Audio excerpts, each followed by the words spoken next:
എന്താ കണ്ണേട്ട ചോദിക്കാനുള്ളത്? നമ്മളിപ്പോൾ യഥാർത്ഥ ഭാര്യയും ഭർത്താവും ആണെന്ന് വെക്കുക. അങ്ങനെയാണെങ്കിൽ ഞാൻ സിനിമയിൽ ഇങ്ങനെ ഒരു സീൻ ചെയ്യുന്നതിൽ തൻ്റെ വ്യൂ പോയിന്റ് എന്തായിരിക്കും? ഞാൻ തന്നോട് അഭിപ്രായം ചോദിച്ചാൽ എന്തായിരിക്കും താൻ അതിന് റിപ്ലൈ ചെയ്യുക? അല്ലെങ്കിൽ പോട്ടെ, തൻ്റെ ഹസ്ബൻഡാണ് നിൽക്കുന്നതെന്ന് വെക്കൂ. അങ്ങനെയാണെങ്കിൽ എന്തായിരിക്കും അതിൻ്റെ റിപ്ലൈ? ഏറെ പ്രതീക്ഷയോടെയാണ് മിഥുൻ ചോദിച്ചത്. അങ്ങനെ ചോദിച്ചാൽ എനിക്കറിയില്ല കണ്ണേട്ട, ഞാൻ അങ്ങനെയൊന്നും ചിന്തിച്ചിട്ടില്ല. എന്ത് ചോദിച്ചാലും തനിക്കറിയില്ല. ഞാനൊരു സത്യം പറയട്ടെ? മിഥുൻ അവളുടെ മുഖത്തേക്ക് നോക്കി. താൻ നന്നായിട്ട് കള്ളം പറയുന്നുണ്ട്, അത് തൻ്റെ മുഖത്തുനിന്ന് വ്യക്തമാണ്.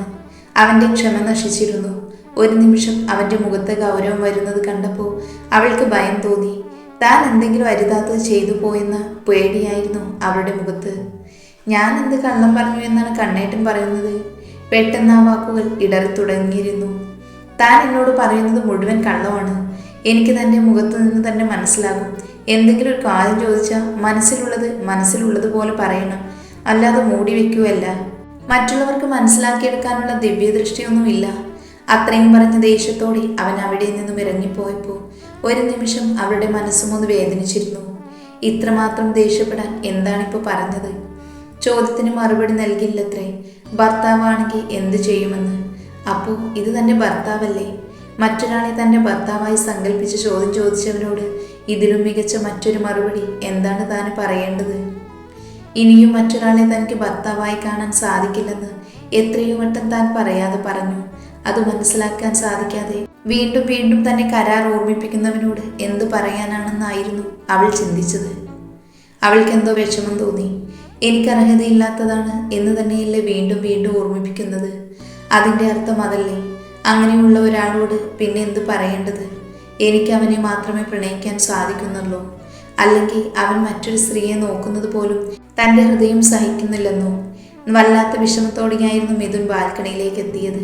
സഹികെട്ട് തുടങ്ങിയിരുന്നു അവന്. പലയാവർത്തി പല രീതിയിൽ അവളോട് മനസ്സു തുറക്കാൻ ശ്രമിക്കുകയായിരുന്നു അവൻ ചെയ്തത്. അപ്പോഴെല്ലാം തന്നിൽ നിന്നും അകന്നു മാറുകയാണ്. എന്തിനാണെന്ന് മാത്രം അവന് മനസ്സിലായിരുന്നില്ല. താൻ അവളുടെ മനസ്സിലുണ്ടെന്ന കാര്യം വ്യക്തമാണ്. അത് പലയാവർത്തി അവളിൽ നിന്ന് തന്നെ മനസ്സിലാക്കി. എന്നിട്ടും ഒരു പാവയെ പോലെ തന്നെ തുള്ളിക്കളിക്കുകയാണ്. എല്ലാം തൻ്റെ തെറ്റാണ്. ഒരനുഭവം മുൻപിലുണ്ടായിട്ടും വീണ്ടും ഒരു പെണ്ണിനെ വിശ്വസിച്ചത് തെറ്റാണ്. അവൻ സ്വയം കുറ്റപ്പെടുത്താൻ ശ്രമിച്ചു. മനസ്സ് വല്ലാതെ വേദനിക്കുന്നുണ്ടെന്ന് മനസ്സിലായിരുന്നു അവന്. എന്തോ വല്ലാത്തൊരു വിഷമം. അത്രമേൽ പ്രിയപ്പെട്ട ഒരു വാക്ക് അവളിൽ നിന്നും അന്യമാകുന്നത് കൊണ്ടാണ് എന്ന് മനസ്സിലാക്കാൻ സാധിച്ചിരുന്നു. എങ്ങനെയാണ് താൻ അവളോട് പറഞ്ഞു മനസ്സിലാക്കുന്നത്? താൻ എന്ത് പറഞ്ഞാലും ഒരു ആകർഷണമായി മാത്രമേ അവൾ അതിനെ കാണുകയുള്ളൂ. അല്ലെങ്കിൽ ഒരു സിനിമാ നടന് അവളോട് തോന്നിയ ഭ്രമം, 1-2 രാത്രികളിൽ തീരാവുന്ന ഒരു ശ്രമം, അങ്ങനെ മാത്രമേ തന്നെക്കുറിച്ച് അവൾ ചിന്തിക്കുകയുള്ളൂ. അതുകൊണ്ടാണ് തുറന്നു പറയാൻ മടിക്കുന്നതും. പക്ഷേ അവൾക്കുള്ളിലുള്ളത് അതല്ല, യഥാർത്ഥ പ്രണയമാണ്. അത് അവൾക്ക് തന്നോട് തുറന്നു പറഞ്ഞൂടെ? അതിനുള്ള സ്വാർത്ഥത താൻ നൽകിയിട്ടുണ്ട്. കുറച്ച് സമയങ്ങൾക്ക് ശേഷം അവനുള്ള ജ്യൂസുമായി ബാൽക്കണിയിലേക്ക് എത്തിയപ്പോൾ അസ്വസ്ഥനായി നിൽക്കുന്നവനെയാണ് അവൾ കണ്ടത്. അല്പം ഭയത്തോടെയാണെങ്കിലും അവൾ അവനെ വിളിച്ചു. ഒരു നിമിഷം ഒന്ന് തിരിഞ്ഞു നോക്കി അവൻ വീണ്ടും വിദൂരതയിലേക്ക് തന്നെ കണ്ണു നട്ടു. വന്നിട്ട് ഒന്നും കുടിച്ചില്ല, ജ്യൂസാണ്, പേടിയോടെ അവൾ മിഥുനോടായി പറഞ്ഞു. അവളെ നോക്കാതെ കയ്യിൽ നിന്നും ജ്യൂസ് വാങ്ങി ഒരു സിപ്പ് ചെയ്തു. കണ്ണേട്ടന് വിഷമുണ്ടാവുന്ന എന്തെങ്കിലും കാര്യം എൻ്റെ ഭാഗത്തുനിന്നുണ്ടെങ്കിൽ ഞാനതിന് മാപ്പ് പറയുന്നു. അവളോട് അവനപ്പോൾ ദേഷ്യമാണ് തോന്നിയത്. എന്നിട്ടും അവൾ തുറന്നു പറഞ്ഞില്ലല്ലോ. ആദ്യം താൻ ഈ നാടക ഡയലോഗ് നിർത്തും. ഒരു വീട്ടിൽ താമസിക്കുന്നവർ തമ്മിൽ ഇങ്ങനെയുള്ള ഫോർമാലിറ്റീസൊക്കെ ഞാൻ ആദ്യമേ കാണുകയാണ്. ഞാൻ മൂഡ് സ്വിങ്ങുള്ള ആളാണ്. എനിക്ക് ദേഷ്യം വന്നു ഞാൻ പെട്ടെന്ന് പൊട്ടിത്തെറിക്കും, എന്തെങ്കിലുമൊക്കെ പറയും. അതിൻ്റെ കാരണം കൂടി താനിങ്ങനെ ഏറ്റുവന്നാൽ കുറച്ച് കഷ്ടമാണ്. വഴിയിലൂടെ പോകുന്ന എന്ത് പ്രശ്നമുണ്ടെങ്കിലും താൻ തലയിൽ എടുത്തു വെക്കാൻ തയ്യാറാണെന്ന് പറഞ്ഞതാണല്ലോ നടക്കുന്നത്. ചിലപ്പോൾ തോന്നും താൻ ഭയങ്കര ബോൾഡായിട്ടുള്ളൊരു കുട്ടിയാണെന്ന്. ചിലപ്പോൾ തോന്നും തനി പട്ടിക്കാട്ടുകാരിയാണെന്ന്. ഞാനൊരു പട്ടിക്കാട്ടുകാരിയാണ്, അത് തന്നെയാണ് സത്യം. നിങ്ങളെപ്പോലെയുള്ള വലിയ വലിയ ആളുകളുടെ ചിന്തകളും രീതികളൊന്നും എനിക്ക് മനസ്സിലാവില്ല കണ്ണേട്ട. അതാണ് അതിൽ യഥാർത്ഥ സത്യം. അതുകൊണ്ട് ഞാൻ ഇങ്ങനെ സംസാരിക്കുന്നേ. അങ്ങനെ ഓരോ സമയത്തും ഓരോ സ്വഭാവത്തിൽ അതെനിക്കറിയില്ല. ഞാൻ എന്തെങ്കിലും മോശമായി പറഞ്ഞതുകൊണ്ട് മൂട് മാറി ഇറങ്ങിപ്പോയതെന്ന് തോന്നിയത് കൊണ്ടാണ് മാപ്പ് പറഞ്ഞത്. അല്ലാതെ എന്ത് കാര്യത്തിനും ഞാൻ സ്വന്തമായി മാപ്പ് പറയാൻ താല്പര്യപ്പെടുന്നില്ല. തന്നോട് സംസാരിക്കാൻ എനിക്കറിയില്ല. എനിക്കിന്ന് വൈകിട്ട് തന്നെ ഹൈദരാബാദിൽ പോകണം. ഇന്ന് നൈറ്റാണ് ഫ്ലൈറ്റ്. അതിനു മുൻപ് കുറച്ച് സമയം എനിക്ക് ഉറങ്ങണം. തന്നോട് വഴക്കിട്ട് മൈൻഡ് പോയാൽ പിന്നെ അത് ശരിയാവില്ല. താനിപ്പോൾ പൊക്കോ. അവൻ മുറിയിലേക്ക് പോയപ്പോൾ വല്ലാത്തൊരു വേദന തോന്നിയിരുന്നു. അവൻ പോവുകയാണെന്ന് അറിഞ്ഞതായിരുന്നു വേദനയുടെ കാരണം. അവൻ്റെ സാമീപ്യം ഹൃദയം കൊതിച്ചു തുടങ്ങി. കുറച്ചു സമയം ബാൽക്കണിയിൽ നിന്ന് തിരികെ മുറിയിലേക്ക് ചെന്നപ്പോഴേക്കും മിഥുൻ ഉറക്കം പിടിച്ചിരുന്നു. കുറേ സമയമായിട്ടും അവൻ എഴുന്നേറ്റില്ല. ചെറിയ ചില ജോലികളൊക്കെ ചെയ്ത് അരുന്ധതിയുടെ അരികിൽ ചെന്ന് മരുന്ന് കൊടുത്തതിനു ശേഷം അലമാര തുറന്ന് അവന് പ്രിയപ്പെട്ടു തോന്നിയിട്ടുള്ള 2-3 ഷർട്ടും ജീൻസും ഒക്കെ എടുത്ത് നല്ല രീതിയിൽ തന്നെ തേച്ച് ഒരു ബാഗിലാക്കി. ഒപ്പം ഫോണിന്റെ ചാർജറും ലാപ്പും പവർ ബാങ്കും മറ്റൊരു ചെറിയ ബാഗിലേക്ക് വെച്ചു. വൈകുന്നേരം ആയപ്പോഴാണ് മിഥുൻ ഉണർന്നത്. മുറിയിൽ ആരെയും കാണാതെ ബാൽക്കണിയിലേക്ക് എത്തിയപ്പോൾ മീനിന് തീറ്റ കൊടുക്കുന്ന സരയുവിനെയാണ് കണ്ടത്. രാവിലെ പറഞ്ഞത് അല്പം കടന്നുപോയെന്ന് തോന്നിയത് കൊണ്ട് ഒരു സോറി പറയാനാണ് അവൻ വന്നത്. സരയു, അല്പം മടിയോടെയാണ് അവൻ വിളിച്ചത്. തിരിഞ്ഞു നോക്കിയൊരു പുഞ്ചിരി അവനെ സമ്മാനിച്ചിരുന്നു സരയു. ഉച്ചയ്ക്ക് ഞാൻ എന്തൊക്കെയോ പറഞ്ഞു, അതൊന്നും മനസ്സിൽ വെക്കേണ്ട. അയ്യോ, കണ്ണേടെ എന്നോട് എന്തിനാ സോറി പറയുന്നത്? ഞാനത് അപ്പോഴേ മറന്നു. എനിക്ക് വിഷയമൊന്നുമില്ല. തനിക്ക് എന്നോട് സോറി പറയാമെങ്കിൽ എനിക്ക് തന്നോട് സോറി പറഞ്ഞൂടെ? ഞാൻ എന്തെങ്കിലും പറഞ്ഞത് ഇഷ്ടപ്പെടാത്തത് കൊണ്ടാ ഉച്ചയ്ക്ക് അങ്ങനെയൊക്കെ കണ്ണേട്ടൻ പറഞ്ഞത്. അത് വിട്. താല്പര്യമില്ലാത്തതുപോലെ അവൻ അവിടെ നിന്ന് ഒഴിഞ്ഞു മാറാൻ നോക്കി. എനിക്കൊരു ഗ്രീൻ ടീ കിട്ടുമോ? ഇപ്പോൾ എടുത്തിട്ട് വരാം. കഴിക്കാൻ കൂടി എടുക്കട്ടെ? വേണ്ടിടോ, വിശപ്പില്ല. അവൻ കുളി കഴിഞ്ഞിറങ്ങിയപ്പോഴാണ് കട്ടിലിൻ്റെ അരികിലിരിക്കുന്ന ബാഗ് അവൻ ശ്രദ്ധിച്ചിരുന്നത്. അവനത് തുറന്നു നോക്കി. താൻ മനസ്സിൽ ഉദ്ദേശിച്ച ചില വസ്ത്രങ്ങൾ തന്നെയാണ് അതിലെടുത്തു വെച്ചിരിക്കുന്നത്. ഒരു നിമിഷം ചുണ്ടിലൊരു പുഞ്ചിരി നിറഞ്ഞിരുന്നു. അപ്പോഴേക്കും ഗ്രീൻ ടീയുമായി അവൾ റൂമിലേക്ക് എത്തി. ഈ പെട്ടി ആരാണ് അടുക്കി വെച്ചത്? ഞാൻ അത്യാവശ്യമുള്ള കുറച്ച് സാധനങ്ങളാണ് എടുത്തത്. എത്ര ദിവസത്തെ യാത്രയാണെന്ന് അറിയില്ലല്ലോ. സാധാരണ ഞാൻ ഇവിടെ വന്നതിനു ശേഷം കണ്ണേട്ടൻ പോകുന്ന യാത്രകളൊക്കെ 2-3 ദിവസത്തേക്കുള്ളതാണല്ലോ. അതാ ഞാൻ. അതുകൊണ്ട് അത്രയും ദിവസത്തേക്കുള്ളത് ഞാൻ എടുത്തിട്ടുള്ളൂ. എന്തെങ്കിലും പ്രത്യേകിച്ച് വെക്കണമെങ്കിൽ എടുത്തു തന്നാൽ ഇപ്പോൾ തന്നെ ഞാൻ തേച്ചു തരാം. ഒരു പരിഭവമില്ലാതെ പറയുന്നവളെ അവൻ നോക്കിയിരുന്നു. വേണ്ട, ഇത് മതി. 2 ദിവസത്തേക്കുള്ള യാത്രയാണ്. കൃത്യമായിട്ട് താൻ ഉദ്ദേശിച്ചത് എല്ലാം തന്നെ എടുത്തു വെച്ചിട്ടുണ്ട്. ഉറങ്ങിപ്പോയത് കൊണ്ട് സമയം പോയല്ലോ. ഇനി പാക്ക് ചെയ്യാമെന്ന് ഞാൻ വിചാരിച്ചതേ ഉള്ളൂ. അപ്പോഴേക്കും എല്ലാം താൻ ചെയ്തു. എൻ്റെ മനസ്സറിഞ്ഞ് പ്രവർത്തിച്ചു. പുഞ്ചിരിയോട് അവൻ പറഞ്ഞത്. കുറച്ച് സാധനം കൂടി വെക്കാനുണ്ട്. അതും പറഞ്ഞവൾ അലമാര തുറന്ന് വിക്സും പെയിൻ കില്ലറും ഒക്കെ എടുക്കുന്നുണ്ടായിരുന്നു. ഇതൊക്കെ എന്തിനാ? എവിടെ യാത്ര പോകുമ്പോഴും ഇങ്ങനെയുള്ള കുറച്ച് സാധനങ്ങൾ കയ്യിൽ കരുതണം കണ്ണേട്ടാ. പ്രത്യേകിച്ച് കണ്ണേട്ടൻ പോകുന്നത് ഫൈറ്റ് എടുക്കാനാണ്. പാട്ടെടുക്കാനാണോ എന്നൊന്നും അറിയില്ലല്ലോ. അപ്പോൾ ഇത് നിർബന്ധമായിട്ടും വേണം. ചെറിയ എന്ത് പ്രശ്നം വന്നാലും ഇതെടുത്ത് കഴിച്ചാൽ മതിയല്ലോ. ഫൈറ്റൊക്കെ ആണെങ്കിൽ കൈയൊക്കെ പൊട്ടാൻ സാധ്യതയുള്ളതാ. പെട്ടെന്ന് നോക്കണ്ടല്ലോ, നമ്മുടെ കയ്യിൽ തന്നെ ഉണ്ടാവുമല്ലോ. പിന്നെ വിക്സ് തലവേദന വരാത്ത മനുഷ്യനുണ്ടാവില്ല. കുറേ നേരം വെയിലിലൊക്കെ ഷൂട്ട് ചെയ്ത് കഴിയുമ്പോൾ എന്താണെങ്കിലും തലവേദന വരും. അപ്പോൾ യൂസ് ചെയ്യാനാണ്. പാരസെറ്റമോൾ വെറുതെ വെച്ചതാ. അഥവാ എന്തെങ്കിലും പനിയോ അങ്ങനെ എന്തെങ്കിലും ഉണ്ടാവുകയാണെങ്കിൽ ഒരു ആശ്വാസത്തിന് വേണ്ടി. ചെറുചിരിയോടെ അവളുടെ വാക്കുകളെല്ലാം ശ്രദ്ധിച്ചു നിൽക്കുകയായിരുന്നു അവന്. അവൻ റെഡിയായി കഴിയുന്നത് വരെ മുറിയിൽ അവളും ഉണ്ടായിരുന്നു. മുറിയിൽ നിന്നും ഇറങ്ങുന്നതിന് മുൻപ് അവളെ ഒന്ന് പുണരണമെന്നുണ്ടായിരുന്നു അവന്. പക്ഷേ അവൾക്ക് ഇഷ്ടപ്പെട്ടില്ലെങ്കിലോ എന്ന് ഓർത്ത് അവൻ ഇറങ്ങി. സരയു. പോകുന്നതിന് മുൻപ് ആ മുഖത്തേക്ക് നോക്കി അവൻ വിളിച്ചപ്പോൾ അത് കാതോർത്ത പോലെ പ്രതീക്ഷയോടെ അവളും ആ മുഖത്തേക്ക് നോക്കി. I will miss you.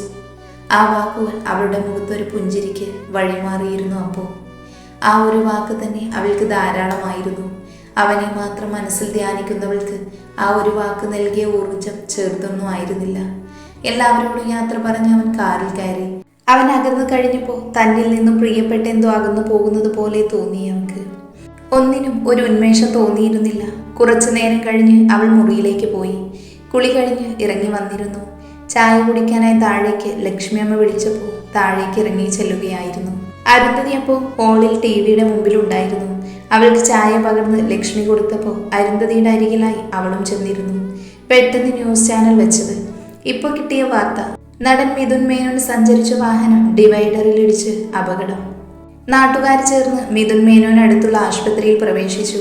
അരുന്ധതിയും സരയുവും ആ വാർത്ത മുഴുവൻ കേട്ടിരുന്നില്ല. അപ്പോഴേക്കും 2 പേരുടെയും കണ്ണിൽ നിന്ന് മിഴിനീർ ചാലിട്ടൊഴുകിക്കൊണ്ടിരുന്നു. ഈശ്വര, എൻ്റെ കുഞ്ഞിന് എന്തായിരിക്കും സംഭവിച്ചിട്ടുണ്ടാകുക? ലക്ഷ്മി, നീ വേഗം ബെന്നിയെ വിളിക്ക്. മിഥുൻ്റെ മാനേജറാണ് ബെന്നി എന്ന് സരയുവിന് അറിയാമായിരുന്നു. അവളും അതിനുവേണ്ടി കാതോർത്തു. പെട്ടെന്ന് Lakshmi land phone number dial ചെയ്തിരുന്നു. കുറേ വട്ടം അടിച്ചെങ്കിലും ഫോൺ എടുക്കുന്നില്ല. ലക്ഷ്മി അത് പറഞ്ഞപ്പോൾ അവളുടെ മുഖത്ത് ആ വിഷമം പ്രകടമായിരുന്നു. ഫോൺ എടുക്കുന്നില്ല, വേറെ ഇപ്പോൾ ആരെയാ വിളിക്കുക? ലക്ഷ്മിയും ആദിയായി. പ്രൊഡക്ഷൻ കൺട്രോളർ വിളിക്ക്, അരുന്ധതിയാണ് പറഞ്ഞത്. അവസാനം അവർ തന്നെയാണ് ലാൻഡ് ഫോണിൽ ആ നമ്പർ ഡയൽ ചെയ്തത്. ആ നമ്പർ ഇപ്പോൾ സ്വിച്ച് ഓഫ് ആയിരുന്നു. ഫോൺ വെച്ചു കഴിഞ്ഞ് 3 പേരും പരിഭ്രാന്തരായി. സരയുവിനാകെ ഒരു മരവിപ്പായിരുന്നു. മരണ വീട് പോലെയായിരുന്നു അപ്പോഴേക്കും ആ വീട്. വല്ലാത്ത നിശബ്ദത വീടിനെ മുറിച്ചുകൊണ്ടിരുന്നു. ഭക്ഷണം പോലും കഴിക്കാതെ ഹോളിൽ തന്നെ ഇരിക്കുകയാണ് എല്ലാവരും. ഇരുളിന്റെ കറുപ്പ് ആകാശത്തെ ആവരണം ചെയ്തു അവരുടെ മനസ്സിനെയും. ഇതിനോടകം പല നമ്പറുകളിൽ നിന്ന് കോൾ ചെയ്തു. എന്നാൽ ആരിൽ നിന്നും വ്യക്തമായ മറുപടികളൊന്നും ലഭിച്ചില്ല. തിരിച്ചു വിവരമറിയാൻ വിളിക്കുന്നവരുടെ ഫോണുകൾ മറുവശത്ത്. ഈ സമയം അത്രയും സരയു പൂജാമുറിയിലായിരുന്നു. സരയു പ്രാർത്ഥനകളൊന്നുമില്ലാതെ ആ രൂപത്തിലേക്ക് നോക്കി നിന്നുപോയി. അവനൊന്നും സംഭവിക്കരുത് എന്ന് മാത്രമായിരുന്നു ആ നിമിഷം അവളുടെ മനസ്സിൽ നിലനിന്നിരുന്ന പ്രാർത്ഥന. പക്ഷേ അതുപോലും പുറത്തു വന്നില്ല. പക്ഷേ അവന് വേണ്ടി തൻ്റെ ജീവൻ പകരം നൽകാൻ പോലും അപ്പോൾ അവൾ തയ്യാറായിരുന്നു. അത്രയ്ക്ക് വേദനയായിരുന്നു അവൾക്ക് ആ വാർത്ത. കുറച്ച് നിമിഷങ്ങൾക്ക് ശേഷം ഫോൺ ബെല്ലടിച്ചപ്പോൾ ലക്ഷ്മിയാണ് ഫോൺ എടുത്തത്. 2 മുഖങ്ങളും ഏറെ പ്രതീക്ഷയോടെ ലക്ഷ്മിയുടെ വാക്കുകൾക്ക് വേണ്ടി കാതോർത്തു. അല്പം ആശ്വാസം അവരുടെ മുഖത്ത് തെളിഞ്ഞപ്പോൾ 2 പേർക്കും സമാധാനമായി. എന്താ ലക്ഷ്മി? അരുന്ധതിയാണ് ചോദിച്ചത്. കുഴപ്പമൊന്നുമില്ല കുഞ്ഞ്, ഇവിടെ ഹോസ്പിറ്റൽ തന്നെ ഉണ്ട്. സീറ്റ് ബെൽറ്റ് ഇട്ടുകൊണ്ട് കാര്യമായ പ്രശ്നങ്ങളൊന്നും പറ്റില്ലെന്ന് പറഞ്ഞു. കാലിന് ചെറിയ എന്തോ പ്രശ്നമുണ്ടെന്ന്, വേറെ ഒരു പ്രശ്നവുമില്ല. അവരുടെ ആ വാക്കുകൾ സരയുവിൽ സമാധാനം ജനിപ്പിച്ചെങ്കിലും എന്നാലും അവൾക്ക് വല്ലാത്തൊരു പരവേശമായിരുന്നു. അരുന്ധതി കുഞ്ഞും സരയു മോളും കൂടി ഹോസ്പിറ്റലിലേക്ക് ചെല്ല്, ലക്ഷ്മി പറഞ്ഞു. മോളെന്നാ പോയി റെഡിയായിട്ട് വാ, നമുക്ക് പെട്ടെന്ന് പോകാം. അരുന്ധതിയും. എനിക്ക് റെഡിയാവാനൊന്നുമില്ല അമ്മേ. അവളുടെ മുഖത്ത് തെളിഞ്ഞു നിന്ന സങ്കടം അരുന്ധതിക്ക് മനസ്സിലായിരുന്നു. അവർക്കും അവളെ കണ്ട് എന്തോ പോലെ. മോള് വിഷമിക്കേണ്ട, സമാധാനിപ്പിക്കാൻ വേണ്ടി പറയുന്ന ഒന്നുമില്ല. ആശുപത്രിയിലേക്ക് ചെല്ലുമ്പോൾ മോൾക്ക് മനസ്സിലാകും കുഴപ്പമൊന്നുമില്ലെന്ന് അരുന്ധതി പറഞ്ഞു. ചാനലുകാർ പറയുന്നതൊന്നും മുഴുവനായിട്ട് വിശ്വസിക്കാൻ പറ്റില്ല. അവർ ഒന്ന് പൊലിപ്പിച്ച് പറയും. പ്രത്യേകിച്ച് സിനിമക്കാരുടെ എന്തെങ്കിലും ഒരു വാർത്ത കേൾക്കാൻ നോക്കിയിരിക്കുക അവർക്ക് ചാനൽ റേറ്റിംഗ് മാത്രമാണ് മുഖ്യം. അതുകൊണ്ട് ഓരോ വാർത്തകൾ പഠിച്ചു വിടുന്നു. ആദ്യം കണ്ണൻ കുഞ്ഞും ആ പെൺകൊച്ചും കൂടി പിരിഞ്ഞപ്പോൾ എന്തൊക്കെ വാർത്തകളാണ് ചാനലുകൾ പറഞ്ഞു വന്നിരുന്നതെന്ന് മോൾക്കറിയില്ലല്ലോ. അത്രത്തോളം പൊലിപ്പിച്ചിരുന്നു അന്ന് ചാനലുകാരൊക്കെ. അവർ തമ്മിൽ എന്തൊക്കെയോ പ്രശ്നങ്ങൾ ഉണ്ടായിരുന്നു എന്നും ഇവിടെ കണ്ണൻ കുഞ്ഞും അരുന്ധതി മോളും ആ കുട്ടിയെ എന്തൊക്കെ മോശമായി പെരുമാറിയെന്നൊക്കെ. സത്യത്തിൽ കല്യാണം കഴിഞ്ഞ ഒരു ദിവസം പോലും ആ കുട്ടി വീട്ടിലേക്ക് വരികയോ ഇവിടെ താമസിക്കുകയോ ചെയ്തിട്ടില്ല. പിന്നെ എങ്ങനെയാണ് അരുന്ധതി അവളെ വേദനിപ്പിക്കുന്നത്? എന്നിട്ടും ഈ വാർത്തകളെല്ലാം ഇങ്ങനെ വന്നത്. അതുപോലെ തന്നെ അവിടെ പ്രശ്നമൊന്നും ഉണ്ടാവില്ല.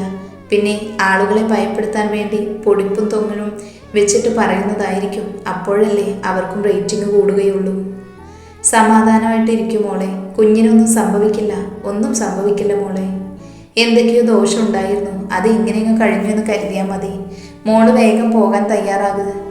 തളർന്നു നിൽക്കുന്നവളെ ആശ്വസിപ്പിക്കാൻ പോലും കെൽപ്പില്ലാതെ നിൽക്കുന്ന അരുന്ധതിക്ക് വേണ്ടിയായിരുന്നു ലക്ഷ്മി ആ ദൗത്യം ഏറ്റെടുത്തിരുന്നത്. അത്രയ്ക്ക് വേദനയിലായിരുന്നു അവർ 2 പേരും. വലിയ ആശ്വാസമായി അവർക്കത്. അരുന്ധതി അവളെ ഒന്ന് തഴുകി. അപ്പോഴേക്കും വണ്ടി എത്തിയിരുന്നു. എങ്ങനെയെങ്കിലും അവിടെ എത്തണം, അവനെ ഒന്ന് കാണണം മാത്രമായിരുന്നു സരയുവിൻ്റെ മനസ്സിൽ ആ നിമിഷം ഉണ്ടായിരുന്നത്. അപകടം ഉണ്ടായെന്നറിഞ്ഞ നിമിഷം മുതൽ തൻ്റെ ഹൃദയം പിടയുന്നത് അവൾ അറിയുന്നുണ്ടായിരുന്നു. ആശുപത്രിക്ക് മുൻപിലെത്തുമ്പോൾ തന്നെ കണ്ടിരുന്നു വലിയൊരു മാധ്യമക്കൂട്ടത്തെ. എല്ലാവരും അരുന്ധതിയെയും സരയുവിനെയും കണ്ടപ്പോഴേക്കും അവിടേക്ക് വന്നു. ക്യാമറ കണ്ണുകൾ ഇരുവരെയും ഒപ്പിയെടുത്തു. കണ്ണിൽ നിന്നും അറിയാതെ തന്നെ കണ്ണുനീർ ഒഴുകി വന്നിരുന്നു. അതെല്ലാം ക്യാമറ ഫ്ലാഷ് എടുക്കുകയാണ്. സരയു അറിഞ്ഞപ്പോൾ ഷോള് കൊണ്ട് തുടച്ച് അവൾ അകത്തേക്ക് കയറി. അവിടേക്ക് കയറി പോകുമ്പോഴും യാതൊന്നും സംഭവിക്കരുതെന്ന് മാത്രമായിരുന്നു പ്രാർത്ഥന. ഇതിനിടയിൽ അരുന്ധതിയെ ഒന്ന് താങ്ങി പിടിക്കാൻ മറന്നിരുന്നില്ല സരയു. അകത്തേക്ക് കയറിയപ്പോൾ തന്നെ ബെന്നിയെ കണ്ടിരുന്നു. ബെന്നിയാണ് പിന്നെ ബാക്കിയുള്ളവരെല്ലാം വകഞ്ഞു മാറ്റി ഇരുവരെയും മുറിയിലേക്ക് കൊണ്ടുവന്നത്. അത് സരയുവിന് ആശ്വാസം തോന്നി. മുറിയിലേക്ക് ചെന്നപ്പോൾ തന്നെ നെറ്റിയിൽ ചെറിയൊരു ബാൻഡേജും അതോടൊപ്പം കാലിൽ അത്യാവശ്യം നല്ലൊരു പ്ലാസ്റ്ററും ആയിരിക്കുന്ന മിഥുനെ കണ്ടിരുന്നു. ആ നിമിഷമാണ് ഒരു ആശ്വാസം തോന്നിയത്. കണ്ണാ, എന്താ മോനെ പറ്റിയത്? എത്ര വട്ടം നിന്നോട് പറഞ്ഞിട്ടുണ്ട് തന്നെ വണ്ടി ഓടിച്ചു പോകരുതെന്ന്. ഒരു ഡ്രൈവറെ വെക്കാൻ പറഞ്ഞാൽ നീ കേൾക്കില്ല, കണ്ടില്ലേ ഇപ്പോൾ? വേദനയോടെ പരിഭവം പറഞ്ഞു അരുന്ധതി. ഡ്രൈവർ വെച്ചാലും ഇത് തന്നെ സംഭവിക്കും. അമ്മ പേടിക്കുന്നത് പോലെ ഒന്നുമില്ല, ഒന്നും പറ്റിയിട്ടില്ലല്ലോ, പിന്നെ എന്തിനമ്മ ടെൻഷനാവുന്നേ? ഓപ്പോസിറ്റ് വന്ന വണ്ടി ഞാൻ കണ്ടില്ല, മറ്റെന്തോ ചിന്തയിലായിരുന്നു, അതുകൊണ്ടാണ്. വേറെ പ്രശ്നങ്ങളൊന്നും ഉണ്ടായില്ല. ഒന്നും മിണ്ടാതെ അല്പം മാറി നിൽക്കുകയായിരുന്നു സരയു. എന്നാൽ അപ്പോഴെല്ലാം അവനെ വീക്ഷിച്ചു കൊണ്ട് നിൽക്കുകയായിരുന്നു സരയു. അവൻ്റെ മുറികൾ അവളുടെ ഉള്ളം നോവിച്ചു. ഇടയ്ക്കിടെ അവൻ്റെ മിഴികളും പാറി അവളിൽ തന്നെ എത്തുന്നുണ്ടായിരുന്നു. അമ്മ മരുന്നൊക്കെ കഴിച്ചിരുന്നു? അവൻ അരുന്ധതിയുടെ മുഖത്തേക്ക് നോക്കി ചോദിച്ചു. ഈ വിവരം അറിഞ്ഞതിന് ശേഷം ഒരു തുള്ളി വെള്ളം പോലും കുടിച്ചിട്ടില്ല. ഈ കുട്ടിയുടെ കാര്യം അതിലും കഷ്ടമാണ്. അറിഞ്ഞ സമയം തൊട്ട് ശവം പോലെയായി. അരുന്ധതി മിഥുനെ നോക്കിക്കൊണ്ട് പറഞ്ഞു. ഒരക്ഷരം പോലും ആരോടും മിണ്ടിയിട്ടില്ല. ഇവിടെ വരുന്നത് വരെ അങ്ങനെ തന്നെ. ഭക്ഷണമോ വെള്ളമോ ഒന്നും കഴിച്ചിട്ടില്ല. സംഭവം കഴിഞ്ഞ് എത്ര പേരെ വിളിച്ചു. ഫോണിൽ ബെന്നിയെ കിട്ടുന്നത് വരെ അവൾ പൂജാമുറിയിൽ തന്നെയായിരുന്നു. അത് കേട്ടതും ആ നിമിഷം അവളെ ഒന്ന് നോക്കി മിഥുൻ. ഹൃദയം തുളയ്ക്കുന്നൊരു നോട്ടം തിരികെ ലഭിച്ചു. ബെന്നി, അമ്മയ്ക്ക് BP ഒക്കെ ഉള്ളതാ. അമ്മയുടെ BPയും ബാക്കി കാര്യങ്ങളൊക്കെ ഒന്ന് ചെക്ക് ചെയ്തിട്ട് അത്യാവശ്യം വേണ്ട മെഡിസിൻ എന്താണെന്ന് വെച്ചാൽ ഡോക്ടറോട് ചോദിച്ച് അതും കൂടി കൊടുക്ക്. ഫുഡ് കഴിച്ചിട്ടില്ല, 2 പേർക്കും ഫുഡും എത്തിക്കണം. അവൻ നിർദ്ദേശം നൽകി. ശരി സർ, അങ്ങനെ ചെയ്യാം. അമ്മ വരൂ. പോകാൻ മടിച്ച അവൻ്റെ മുഖത്തേക്ക് നോക്കി അരുന്ധതി. അമ്മയൊന്ന് പോയിട്ട് വരൂ. ഒരു ചെറിയ ടെൻഷൻ പോലും അമ്മയ്ക്ക് കൊടുക്കരുതെന്നാണ് ഡോക്ടർ പറഞ്ഞത്. ഇത്രയും നേരം മരുന്ന് പോലും കഴിച്ചില്ലെങ്കിൽ ബോഡി എങ്ങനെയായിരിക്കും റിയാക്ട് ചെയ്യുന്നതെന്ന് അറിയില്ലല്ലോ. അതിനുശേഷം ഇപ്പോൾ തന്നെ തിരികെ വരാലോ. ഏതായാലും വയ്യാത്ത കാലം വെച്ച് ഞാനിവിടുന്ന് എങ്ങോട്ടും പോകാൻ പോകുന്നില്ല, പോരെ? മിഥുൻ അങ്ങനെ പറഞ്ഞപ്പോൾ അവനെ ഒന്ന് നോക്കി അവർ എഴുന്നേറ്റു. സരയെ കൂടി പിടിച്ചാണ് അവരെ എഴുന്നേൽപ്പിച്ചത്. ഞാൻ കാണിച്ചിട്ട് വരാം മേഡം, സാറിനൊപ്പം ഇരുന്നോളൂ. ഒപ്പമെത്തിയ സരയുവിനോട് ബെന്നി പറഞ്ഞപ്പോൾ അവൾ തലയാട്ടി സമ്മതിച്ചിരുന്നു. കുറച്ചു സമയം ഇരുവരും മാത്രമായി. മുറിയിൽ തങ്ങി നിൽക്കുന്ന നിശബ്ദത 2 പേരെയും വല്ലാതെ ശ്വാസം മുട്ടിക്കാൻ തുടങ്ങിയിരുന്നു. അവിടെ ഇരിക്കടോ, വന്നപ്പോൾ മുതൽ നിൽക്കുകയല്ലേ? അവളെ നോക്കി മിഥുൻ പതിയെ പറഞ്ഞു. താൻ എല്ലാത്തിനും മരുന്നും ഗുളികയും ഒക്കെ എടുത്തു വെച്ചു. വണ്ടി ഇടിച്ചാൽ അത്യാവശ്യം ചെയ്യാനുള്ള മരുന്നും എടുത്തു വെച്ചില്ലല്ലോ. താൻ ഇതൊക്കെ മുൻകൂട്ടി കണ്ടിരുന്നോ? ഒരു തമാശയോടെയാണ് അവനത് സരയുവിനോട് ചോദിച്ചത്. എങ്കിലും അത്രയും നേരം മനസ്സിൽ നിറഞ്ഞു നിന്നിരുന്ന വിഷമം പൊട്ടിയൊഴുകാൻ ആ ചോദ്യം മതിയായിരുന്നു. ഒരു നിമിഷം അറിയാതെ അവൾ പൊട്ടിക്കരഞ്ഞു പോയിരുന്നു. അവനും അത് വല്ലാത്തൊരു അത്ഭുതമായി തോന്നി. ഏങ്ങലടിച്ച് കരയുന്ന പെണ്ണിനെ അവൻ അത്ഭുതത്തോടെ നോക്കി നിന്നു പോയി. അവനത് അവളിൽ നിന്ന് പ്രതീക്ഷിച്ചിരുന്നില്ല. ഏയ്, താൻ എന്തിനാ കരയുന്നത്? തന്നെ കരയിപ്പിക്കാൻ വേണ്ടിയല്ല ഞാൻ പറഞ്ഞത്, വെറുതെ ചോദിച്ചതാ, ഒരു തമാശയ്ക്ക്. താൻ ഡിസ്റ്റർബ് ആണെന്ന് എനിക്ക് ഫീൽ ചെയ്തു, അതാ ഞാനൊന്ന് കൂളാക്കാൻ ചോദിച്ചത്. താൻ ഇങ്ങനെ കരയില്ലേ?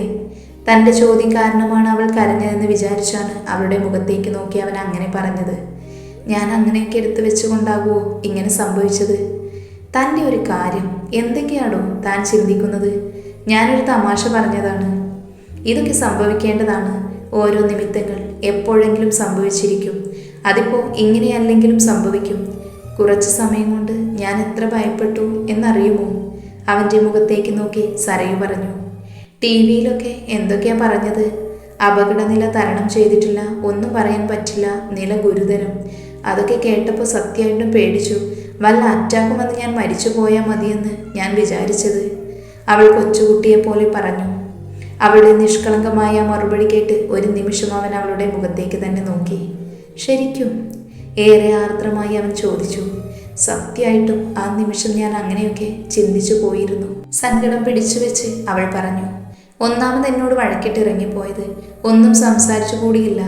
ഞാൻ എന്തെങ്കിലും പറഞ്ഞ് മനസ്സിലിരുന്നിട്ടാണ് വണ്ടി ഓടിച്ചതെങ്കിലും അതുകൊണ്ടാണ് ഇങ്ങനെ വന്നതെങ്കിലും അങ്ങനെയൊക്കെ ഓർത്ത് അവൾ എന്തൊക്കെയോ ഓർത്ത് പറഞ്ഞുകൊണ്ടിരുന്നു. എനിക്കൊരു സമാധാനം ഉണ്ടായിരുന്നില്ല. അതിലുപരി ഇത് കേട്ട നിമിഷം മുതൽ ശ്വാസമെടുക്കാൻ പോലും ഞാൻ മറന്നുപോയി. എനിക്കറിയില്ല എന്താണ് സംഭവിച്ചതെന്ന്. അനിയന്ത്രിതമായി ഒഴുകുന്ന കണ്ണുനീരിനെ വകഞ്ഞു മാറ്റാൻ പോലും മറന്നുകൊണ്ട് അവൻ്റെ മുഖത്തേക്ക് നോക്കി അവൾ വാചാലയായിരുന്നു ആ നിമിഷം. അലിവോടെ അവളുടെ മുഖത്തേക്ക് നോക്കി അവൻ്റെ അരികിലുള്ള കസേര ചൂണ്ടി അവൻ ഇരിക്കാൻ പറഞ്ഞപ്പോൾ അവൾ എതിർത്തില്ല. എനിക്കെന്തെങ്കിലും സംഭവിച്ചിരുന്നെങ്കിൽ എന്തായിരിക്കും തൻ്റെ റിയാക്ഷൻ? ആകാംക്ഷയോടെ അവളോട് ചോദിച്ചു അവൻ. ഒന്നും ചിന്തിക്കാതെ അവൻ്റെ വായ പൊത്തി കളഞ്ഞിരുന്നു അവൾ. കുറച്ച് നിമിഷം കൊണ്ട് ഞാൻ വിളിക്കാത്ത ദൈവങ്ങളില്ല ഈ ലോകത്ത്. വെറുതെ പോലും അങ്ങനെ പറയരുത്, എനിക്ക് സഹിക്കാൻ പറ്റുന്നില്ല. പൊട്ടിക്കരഞ്ഞു പോയിരുന്നു അവൾ ആ സമയം. മതി, എൻ്റെ എല്ലാ സംശയങ്ങൾക്കുള്ള മറുപടി തൻ്റെ വാക്കുകളിലുണ്ട്. അത്രയും പറഞ്ഞവൻ തൻ്റെ വിരൽ കൊണ്ട് അവളുടെ കണ്ണുനീർ തുടച്ചു കളഞ്ഞിരുന്നു. ഇനിയൊന്നും എനിക്കറിയണ്ട.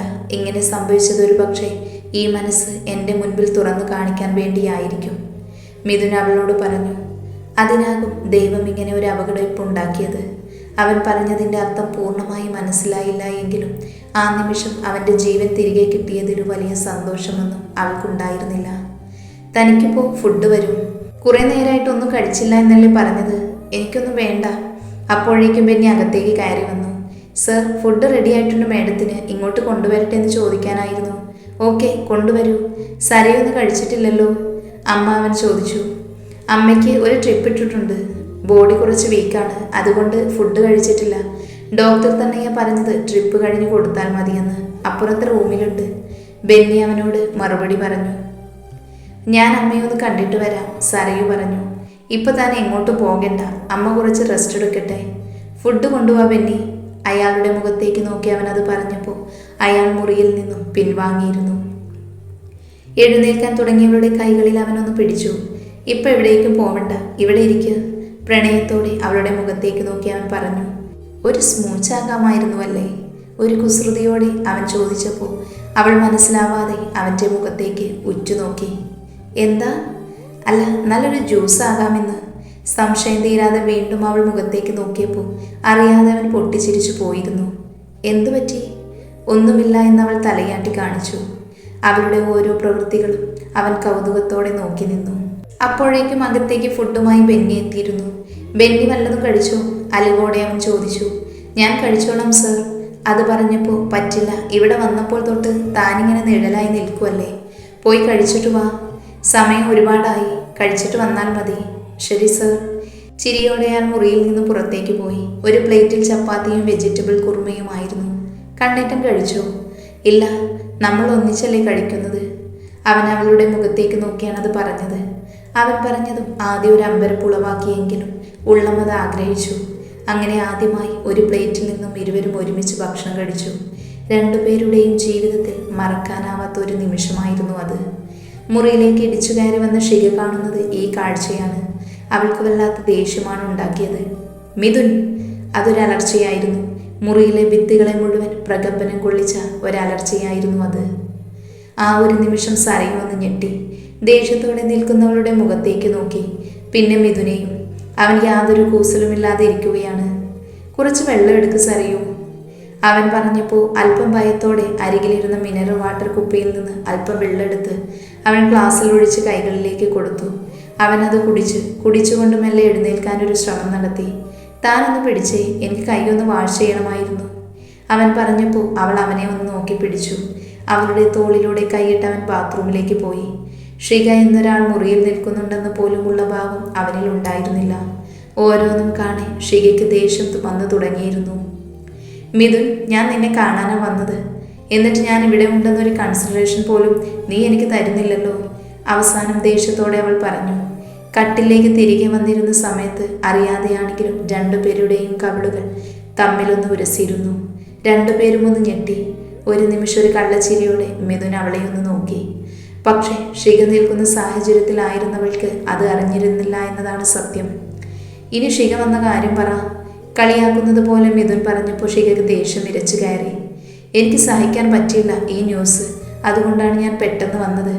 ഇവളോട് പുറത്തേക്ക് പോകാൻ പറ, എനിക്ക് നിന്നോട് കുറച്ച് സംസാരിക്കാനുണ്ട്. മിഥുൻ്റെ മുഖത്തേക്ക് നോക്കി പുറത്തേക്ക് ഇറങ്ങാൻ തുടങ്ങിയവളുടെ കയ്യിൽ അവൻ പിടിച്ചിരുന്നു. ഷിക, ഇതെൻ്റെ ഭാര്യയാണ്. ഞാൻ ഉയിരും ഉടലും നൽകിയവൾ. അവൾക്ക് കേൾക്കാൻ പറ്റാത്ത ഒന്നും എനിക്കും സംസാരിക്കാനില്ല. അവൾ അവിടെ നിൽക്കും. എന്താ പറയാനുള്ളത് എന്ന് വെച്ചാൽ നീ പറഞ്ഞാൽ മതി. അവളും കേൾക്കട്ടെ നിനക്ക് പറയാനുള്ളത്. ഞാൻ കേട്ടോളാം. ഇപ്പോൾ ആവുമ്പോൾ ഞാൻ എങ്ങോട്ട് പോകില്ലെന്ന് ഉറപ്പാണ്. നിനക്ക് പറയാനുള്ളത് മുഴുവൻ നീ പറഞ്ഞു, ഞാൻ കേൾക്കാം. എനിക്ക് പറയാനുള്ളത് നമ്മുടെ കാര്യമാണ്. നമുക്കിടയിൽ മൂന്നാമതൊരാളിരുന്ന എനിക്കതൊരു ബുദ്ധിമുട്ടാണ്. ഷിക ദേഷ്യത്തോടെയാണത് പറഞ്ഞത്. ഒരു കാര്യവും എനിക്ക് പറയാൻ പറ്റില്ല, പ്രത്യേകിച്ച് ഇവളിവിടെ ഇരിക്കുമ്പോൾ. ഇവൾ പുറത്തു പോകാതെ എനിക്ക് സംസാരിക്കാൻ പറ്റില്ല. എങ്കിലൊരു കാര്യം ചെയ്യും, നീ പുറത്തു പോക്കോ. എനിക്ക് നിന്നോട് പ്രത്യേകിച്ച് ഒന്നും സംസാരിക്കാനില്ല. പിന്നെ ഇവൾ എനിക്ക് മൂന്നാമതൊരാളല്ല, ഞാൻ തന്നെയാണ്. ഞാനും അവളും ഒന്നാണ് എല്ലാ അർത്ഥത്തിലും. അതുകൊണ്ട് പ്രത്യേകിച്ച് ഒരു അന്യ പെൺകുട്ടിയോട് എനിക്കൊന്നും സംസാരിക്കാനില്ല. എൻ്റെ ഭാര്യ അറിയാത്ത ഒരു രഹസ്യങ്ങളും എൻ്റെ ജീവിതത്തിലുമില്ല. മിഥുൻ്റെ ആ വാക്ക് സരയുവിൽ പ്രതീക്ഷയുടെ നാളം നൽകിയപ്പോൾ ഷികയിൽ ദേഷ്യത്തിൻ്റെ അഗ്നിയെ ചൂട് പിടിപ്പിക്കുകയും ചെയ്തു. അവൾ ദേഷ്യത്തോടെ പല്ലുകടിച്ചു. മറുപടിക്ക് പോലും കാത്തു നിൽക്കാതെ ഷിക പെട്ടെന്ന് തന്നെ ആ മുറിയിൽ നിന്ന് പുറത്തേക്ക് പോയിരുന്നു. അവൻ്റെ മുഖത്തേക്ക് തന്നെ നോക്കി നിൽക്കുകയായിരുന്നു ആ നിമിഷം സരയു. ഏതോ മായാലോകത്ത് നിൽക്കുന്നവരുടെ മുഖത്തേക്ക് നോക്കി മിഥുനൊന്ന് ചിരിച്ചു. ഹലോ, വെടിക്കെട്ടും പോരും കഴിഞ്ഞു, ഇനി താൻ സ്വപ്നലോകത്ത് നിന്ന് തിരിച്ചു പോരെ. അവൻ പറഞ്ഞപ്പോഴാണ് അവൾക്ക് ബോധം വന്നത്. കുറച്ചു സമയം കൂടി അവൻ്റെ അരികിലിരുന്നതിനു ശേഷം അവൾ അരുന്ധതിയെ കാണാനായി പോയിരുന്നു. അരുന്ധതി അപ്പോഴേക്കും മയക്കം പിടിച്ചു തുടങ്ങി. അടുത്തു നിൽക്കുന്ന നേഴ്സ് അവളെ കണ്ടുകൊണ്ട് ആദരവോടെ എഴുന്നേറ്റു. ഉറങ്ങി, ക്ഷീണമുണ്ടായിരുന്നു. 1 മണിക്കൂറിനുള്ളിൽ ഉണരും, അപ്പോഴേക്കും ഞാൻ അറിയിക്കാം, ആ നഴ്സ് പുഞ്ചിരിയോടെ പറഞ്ഞു. എന്നെ വിളിക്കണേ, മറക്കല്ലേ. അത്രയും പറഞ്ഞ് ചിരിയോടെ അവൾ പുറത്തേക്ക് പോകാൻ തുടങ്ങിയപ്പോഴാണ് നേഴ്സ് ഒരൽപ്പം മടിയോടെ എഴുന്നേറ്റ് ഒരിക്കൽ കൂടി വിളിച്ചത്. മാഡം. എന്താണ് എന്ന അർത്ഥത്തിൽ അവൾ തിരിഞ്ഞു നോക്കി. എന്താണ്, എന്തിനു വിളിച്ചേ? വിരോധമില്ലെങ്കിൽ എനിക്കൊരു ഫോട്ടോ എടുത്തോട്ടെ മാഡം. ഈ ഒരു സമയത്ത് ചോദിക്കുന്നത് ഒട്ടും ശരിയല്ല എന്നറിയാം, പക്ഷെ വീട്ടിലുള്ള അനിയത്തിമാരൊക്കെ സാറിൻ്റെ ഭയങ്കര ഫാൻസാണ്. സാറിനോട് ചോദിച്ചാൽ ഇഷ്ടമാകില്ലെങ്കിലോ? നഴ്സ് പേടിയോടെ പറഞ്ഞു. സാറിൻ്റെ കുറേ ഫോട്ടോ എടുക്കുന്നത് മനസ്സിലാക്കാം, പക്ഷേ ഞാൻ അത്ര സെലിബ്രിറ്റി ഒന്നും അല്ലല്ലോ. അവൾ ചിരിയോടെ തന്നെ ചോദിച്ചു. സാറിന് ഇഷ്ടമുള്ളവർക്കൊക്കെ സാറിൻ്റെ ഭാര്യയെ ഇഷ്ടമാണ്, അതുകൊണ്ടാണ് ഞാൻ ചോദിച്ചേ. മാഡം അറിഞ്ഞിട്ടില്ലേ, സോഷ്യൽ മീഡിയയിലൊക്കെ വരുന്ന പോസ്റ്റുകൾ ഒക്കെ കാണാറില്ലേ? പെൺകുട്ടികൾ ആവേശത്തോടെ പറഞ്ഞു. ഞാനിങ്ങനെ ഒന്നിനും ആക്റ്റീവല്ല, അതുകൊണ്ടാവാം. ഒരു ഫോട്ടോ എടുത്തോട്ടെ, ബുദ്ധിമുട്ടില്ലെങ്കിൽ. അവർ പിന്നെയും ചോദിച്ചു. ഇന്ന് വേണമെന്നില്ല, ഇവിടെ പോകുന്നതിന് മുൻപ് എപ്പോഴെങ്കിലും. പോകുന്നതിന് മുൻപ് ഞാനും തന്നെ മിഥുൻ സാറും കൂടി ഒരുമിച്ച് നിന്ന് തനിക്കൊരു സെൽഫി എടുത്തു തരാം, വീട്ടിൽ അയച്ചു കൊടുത്തോളൂ. സന്തോഷത്തോടെ അവൾ അത് പറഞ്ഞപ്പോൾ അവരുടെ മുഖവും സന്തോഷം കൊണ്ട് നിറഞ്ഞിരുന്നു. ഒരു പ്രത്യേക ഊർജം തന്നിൽ എവിടേക്കോ വന്ന് നിറയുന്നത് സരയും അറിയുന്നുണ്ടായിരുന്നു. തൻ്റെ മനസ്സ് അവൻ്റെ ഭാര്യാപദം അംഗീകരിച്ചു തുടങ്ങിയിരിക്കുന്നു.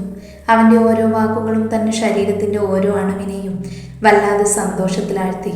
ആ നിമിഷം സരയു ഓർത്തു, ഇപ്പോൾ അവൻ പറഞ്ഞിരുന്ന വാക്കുകളൊക്കെ സത്യമായിരുന്നെങ്കിൽ എന്ന് തൻ്റെ അന്തരംഗം ആഗ്രഹിക്കുന്നുണ്ട്. സരയു മുറിയിലേക്ക് ചെന്നപ്പോൾ അവിടെ സനൂപ് ഡോക്ടർ ഉണ്ടായിരുന്നു. ഡോക്ടറോട് സംസാരിച്ചു കൊണ്ടിരിക്കുകയായിരുന്നു മിഥുന സമയം. അവർ തമ്മിൽ എന്തൊക്കെയോ സംസാരിക്കുന്നത് ഒരു പേപ്പർ മിഥുൻ്റെ കയ്യിലേക്ക് സനൂപ് നൽകുന്നതുമൊക്കെയാണ് അവൾ കണ്ടത്. ഏതായാലും ഞാൻ കുറേ ദിവസത്തെ കയ്യിൽ കൊണ്ട് നടക്കുകയാണ്. നിന്നെ വിളിക്കണമെന്ന് വിചാരിച്ചു. ഇനി ഇത് തരാൻ വേണ്ടി ഒരിക്കൽ കൂടി വരണ്ടല്ലോ. സനൂപ് മിഥുനെ നോക്കി പറഞ്ഞു. നാളെ ഞാൻ ദുബായിലേക്ക് പോവുക. ഇനി 2 മാസം കഴിഞ്ഞിട്ടേ ഉള്ളൂ, അതുകൊണ്ടാ. പെട്ടെന്ന് സരയുവിനെ കണ്ടപ്പോൾ പരിചിത ഭാവത്തോടെ ഡോക്ടർ എഴുന്നേറ്റ് വന്ന് ചെറുചിരിയോട് ചോദിച്ചു. സരയു ഉണ്ടായിരുന്നോ? ഞാൻ വിചാരിച്ചു ഇവൻ മാത്രമേ ഉണ്ടായിരുന്നുള്ളെന്ന്. അറിഞ്ഞപ്പോൾ ഞാനും അമ്മയും ഒരുമിച്ചാണ് വന്നത്. അമ്മയെ നോക്കാൻ വേണ്ടി ഞാൻ പോയതാ. അമ്മയ്ക്ക് കുഴപ്പമൊന്നുമില്ലല്ലോ? സനൂപ് ചോദിച്ചു. ഏയ് ഇല്ല, ഡ്രിപ്പ് ഇട്ടേക്കുവാ. Okay okay. തൻ്റെ അച്ഛനൊക്കെ അല്ലേ? അമ്മയെ കാണാൻ ഡോക്ടർ വന്നിരുന്നു. അതിനിടയിലാണ് ഈ ആക്സിഡൻറ്റ് പറ്റിയത്. ഇതൊക്കെ കഴിയുമ്പോഴേക്കും ഡോക്ടർ ക്ലിനിക്കിലേക്ക് മാറിക്കോളും. എന്നോട് കണ്ണേട്ടൻ പറഞ്ഞിരുന്നു. ഒരു പുഞ്ചിരിയോടെ സരയു മറുപടി നൽകി. അവനോട് സംസാരിക്കുന്നുവെങ്കിലും അവരുടെ മിഴികൾ സാധാ അവനിലായിരുന്നു. ഇടയ്ക്ക് മിഴികൾ തമ്മിൽ കോർക്കുമ്പോൾ 2 പേരും അത് പരസ്പരം പിൻവലിക്കും. എങ്കിൽ പിന്നെ ശരി, ഞാൻ ഇറങ്ങാടാ. ശരി. അമ്മയും സരയും വരുന്നുണ്ടെങ്കിൽ ഞാൻ വീട്ടിലേക്ക് ഡ്രോപ്പ് ചെയ്യാം. സനൂപ് സരയുവിനെ നോക്കി ചോദിച്ചു. അമ്മ ഇന്നിവിടെ അഡ്മിറ്റാണ്. സരയു മിഥുനൊന്ന് നിർത്തി അവളുടെ മുഖത്തേക്ക് നോക്കി. ഞാൻ പോണില്ല കണ്ണേട്ടാ. പെട്ടെന്ന് അവൾ മറുപടി പറഞ്ഞപ്പോൾ അവൻ്റെ ചുണ്ടിലൊരു കുസൃതി ചിരി വിടർന്നിരുന്നു. എങ്കിൽ പിന്നെ നീ പൊയ്ക്കോ. ശരിയെന്നാ, അമ്മയും കൂടി ഒന്ന് കണ്ടിട്ട് പോകുക.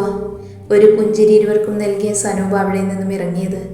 തനിക്ക് പോകായിരുന്നില്ലേ? ഉറക്കം കളഞ്ഞ് ഇവിടെ വെറുതെ ഇരിക്കണ്ടായിരുന്നു. എന്നെ ഇന്ന് ഡിസ്ചാർജ് ചെയ്യില്ല, നാളെ രാവിലത്തേക്ക് ഉണ്ടാവുകയുള്ളൂ. കണ്ണേറ്റൻ പോകുമ്പോഴേ ഞാൻ പോകുന്നുള്ളൂ. കൊച്ചുകുട്ടികളെ പോലെ പറയുന്ന വിളി ഒളി കണ്ടിട്ട് നോക്കി. അതെന്താ? മനസ്സിലാകാത്തതുപോലെ അല്പം തമാശയോടുകൂടി ചെറിയൊരു താളത്തിലാണ് മിഥുൻ അത് അവളോട് ചോദിച്ചത്. അത് ഞാൻ കണ്ണേറ്റൻ പോകുമ്പോഴേ ഉള്ളൂ. ഇല്ലെങ്കിൽ പിന്നെ വീട്ടിൽ ചെല്ലുമ്പോൾ ഇവിടെ എന്തായെന്ന് അറിയാനുള്ളൊരു ടെൻഷൻ ഉണ്ടാകും. പിന്നെ അവിടെ ഞാൻ ഒറ്റയ്ക്കല്ലേ, അമ്മ ഇവിടെയല്ലേ, അപ്പോൾ അമ്മയ്ക്ക് കാവലിരിക്കുകയാണ്. സരയു എങ്ങനെയൊക്കെയോ പറഞ്ഞു. അവളുടെ മനസ്സറിയാനായി വീണ്ടും അവൻ ചോദിച്ചു. അമ്മയ്ക്ക് കൂടിയാണ്? അമ്മയ്ക്ക് മാത്രം കാവലിരിക്കാനാണെങ്കിൽ എനിക്ക് ആ മുറിക്ക് പോയിരുന്നാൽ പോരെ? ഇതിപ്പോൾ ഞാനിവിടെയല്ലേ വന്നപ്പോൾ മുതൽ? അല്പം പരിഭവത്തോടെ അവൻ പറഞ്ഞു. എങ്കിൽ പിന്നെ അത് പറയാനാണോ ബുദ്ധിമുട്ട്? അല്പം കുസൃതിയോടെ അവൻ പറഞ്ഞു. അതൊക്കെ അവിടെ ഇരിക്കട്ടെ. സനൂപ് വന്നത് എന്തിനാണെന്നറിയൂ? എന്നെ കാണാൻ വേണ്ടി മാത്രമല്ല, നമ്മുടെ എഗ്രിമെൻറ്റിനെ കുറിച്ച് സംസാരിക്കാൻ കൂടിയാണ് അവൻ ഇന്ന് വന്നത്. പെട്ടെന്ന് അവളുടെ മുഖം മാറുന്നതും അവളുടെ വിഷാദം തെളിയുന്നതും അവൻ കണ്ടിരുന്നു. തലയിണയിലൂടെ അടിയിൽ നിന്നും ഒരു പേപ്പർ എടുത്ത് അവൾക്ക് നേരെ നീട്ടിയവൻ. ഡിവോഴ്സ് പെറ്റീഷനാണ്, നമ്മൾ സൈൻ ചെയ്യാൻ കൊണ്ടുവന്നതാണ്. നാളെ കൂടി ആകുമ്പോഴേക്കും 3 മാസമാകുമത്രേ നമ്മുടെ വിവാഹം കഴിഞ്ഞിട്ട്. 6ാമത്തെ മാസം തന്നെ കോടതിയിൽ കൊടുത്താൽ എത്രയും പെട്ടെന്ന് ഡിവോഴ്സ് കിട്ടുമെന്ന്. നമ്മൾ രണ്ടുപേരും സൈൻ ചെയ്യാൻ വേണ്ടി ഇത് എൻ്റെ കയ്യിൽ ഏൽപ്പിക്കാനാണ് വന്നത്. ആദ്യം നമ്മളിൽ ആരാണ് സൈൻ ചെയ്യുന്നതെന്ന് തീരുമാനിച്ചാൽ മതി. മിഥുൻ പുഞ്ചിരിയോടെ പറഞ്ഞു. അവളുടെ കണ്ണിൽ ഉറവ പൊട്ടാൻ തുടങ്ങുന്നത് അവൻ കണ്ടു. നിയന്ത്രിക്കാൻ കഴിയാതെ വന്നു. കരയാതിരിക്കാൻ അവൾ കഷ്ടപ്പെടുന്നത് കണ്ടപ്പോൾ അവൻ അവളുടെ ഉള്ളിലുള്ളത് എന്താണെന്ന് പൂർണ്ണമായി മനസ്സിലായിരുന്നു. ഒരു നിമിഷം അവൾ അറിയാതെ അവളുടെ നെഞ്ചിൽ ചേർന്ന് കിടക്കുന്ന താലിയിൽ തൊട്ടു. പരമാവധി സ്വരമിടറാതെ അവൻ്റെ മുഖത്തേക്ക് നോക്കാതെ അവൾ പറഞ്ഞു, എന്നാണെന്ന് കണ്ണേട്ടൻ പറഞ്ഞാൽ മതി. എപ്പോൾ വേണമെങ്കിലും ഞാൻ ഒപ്പിട്ട് തരാം. തന്നിട്ട് ഒരു ഭാവമാറ്റവുമില്ലാതെ അവൻ അവളോടായി ചോദിച്ചു, തൻ്റെ പ്ലാൻ എന്താ? അത് കണ്ണേട്ടൻ അറിയേണ്ട കാര്യമില്ലല്ലോ. അല്പം സ്വരം മൂർച്ഛിച്ച് തന്നെയാണ് അവൾ സംസാരിച്ചത്. ശരിയാണ്, അത് എനിക്കറിയേണ്ട ആവശ്യമില്ല. താൻ പറഞ്ഞതൊക്കെ ശരിയാണ്. 1 വർഷത്തിനിടയ്ക്കുള്ള കാര്യങ്ങൾ മാത്രം ഞാൻ അന്വേഷിച്ചാൽ മതി. അതിനുശേഷം താൻ എന്ത് ചെയ്യുമെന്ന് ഞാൻ അന്വേഷിക്കേണ്ട. പക്ഷേ 1 വർഷത്തിനിടയിൽ ഞാൻ തനിക്ക് ഡിവോഴ്സ് തന്നാൽ മാത്രമേ അത് എൻ്റെ വിഷയമല്ലാതെയാവൂ. ഞാൻ ഈ ഡിവോഴ്സ് പെറ്റീഷൻ ഒപ്പിട്ടില്ലെങ്കിൽ ഒരിക്കലും അത് അങ്ങനെയാവില്ല. ഒന്നും മനസ്സിലാകാതെ അവൾ അവൻ്റെ മുഖത്തേക്ക് നോക്കിയപ്പോഴേക്കും ആ പേപ്പർ അവൾക്ക് മുൻപിൽ വെച്ച് ചുരുട്ടിക്കൂട്ടി വേസ്റ്റ് ബാസ്ക്കറ്റിൽ ഇടുന്നവനെയാണ് അവൾ കണ്ടത്. എനിക്ക് ഒപ്പിടാൻ മനസ്സില്ല. ഞാൻ ഒപ്പിടാൻ പറഞ്ഞാൽ താൻ ഒപ്പിടുമോ? അവളുടെ കണ്ണിൽ നോക്കിയായിരുന്നു ആ ചോദ്യം. നമ്മൾ തമ്മിൽ അങ്ങനെയല്ലേ പറഞ്ഞിട്ടുള്ളത്? മുഖത്തേക്ക് നോക്കാതെ അവൾ അവനോട് മറുപടി പറഞ്ഞു. നമ്മൾ പറഞ്ഞിട്ടുള്ളതെല്ലാം ഇതുവരെ നടന്നിട്ടുള്ളതും സംഭവിച്ചിട്ടുള്ളതുമായ കാര്യങ്ങളൊന്നുമല്ല. ഇപ്പോഴത്തെ കാര്യമാണ് ഞാൻ ചോദിക്കുന്നത്. അറ്റ് പ്രസൻറ്റ് ഞാൻ ഒപ്പിടാൻ പറഞ്ഞാൽ താൻ ഈ ബന്ധം ഉപേക്ഷിക്കുമോ? അങ്ങനെ പോകാൻ സരയുവിന് പറ്റുമോ? പറ്റുമെങ്കിൽ ഈ താലി ഊരിയൻ്റെ കയ്യിൽ തന്നിട്ട് ഈ നിമിഷം തനിക്ക് പോകാം. ഞാൻ തടയില്ല. അവൻ്റെ മുഖത്ത് നിറഞ്ഞു നിൽക്കുന്ന ഗൗരവം അവളെ പേടിപ്പിക്കാൻ കഴിയുന്നതായിരുന്നു. ഇപ്പൊ കണ്ണേട്ട് എന്തിനാണ് ഇതിനെ പറ്റിയൊക്കെ പറയുന്നത്? ഇനിയുമുണ്ടല്ലോ 9 മാസം. ഇല്ല, 9 മാസം ഇനി ഈ ഒളിച്ചുകളി പറ്റില്ല. എനിക്ക് തോന്നുന്നത് ഈ സമയത്താണ് ഇതിനെപ്പറ്റി സംസാരിക്കേണ്ടത് എന്ന്. നമ്മൾ രണ്ടും ഫ്രീ ആയിട്ടുള്ള ഒരു സമയമാണിത്. എനിക്കറിയണം ഈ ബന്ധം സരയുവിന് ഉപേക്ഷിക്കാൻ പറ്റുമോ എന്ന്. അത് ഉപേക്ഷിക്കുകയാണെങ്കിൽ മറ്റൊരു ജീവിതത്തിലേക്ക് താൻ പോകുമോ എന്ന്. ഇതിന് രണ്ടിനും എനിക്ക് വ്യക്തമായ ഒരു ഉത്തരം കിട്ടണം. കിട്ടിയേ പറ്റൂ. എനിക്ക് സാറ്റിസ്ഫൈഡ് ആയിട്ടുള്ള ഒരു ആൻസർ. ആ കാര്യങ്ങളെപ്പറ്റി ഇന്ന് ഈ നിമിഷം എനിക്ക് സംസാരിക്കണം. പറ. സരയിൽ നിന്ന് വിയർത്തു തുടങ്ങിയിരുന്നു.